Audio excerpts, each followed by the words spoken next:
Ngayon, ang hamon sa atin ay ano ang kailangan mong ipaubaya o i-release o ibigay sa Diyos. Ang tinuturo sa atin dito ay magtiwala sa Diyos sa mga bagay na hindi na natin kayang hawakan, hindi na natin kayang kontrolin. No? Tandaan po, surrender is not weakness, it is trust. Marami ng testimonyas ng mga magulang na ang mga magulang daw na nagpapaubaya o ipinapaubaya ang mga anak nila sa plano ng Diyos ay nagtatagumpay.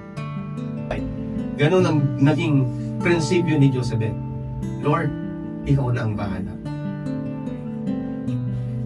Pinapaubaya ko na si Moses. Ganun din po yung mga OFW mothers, releasing children for better future.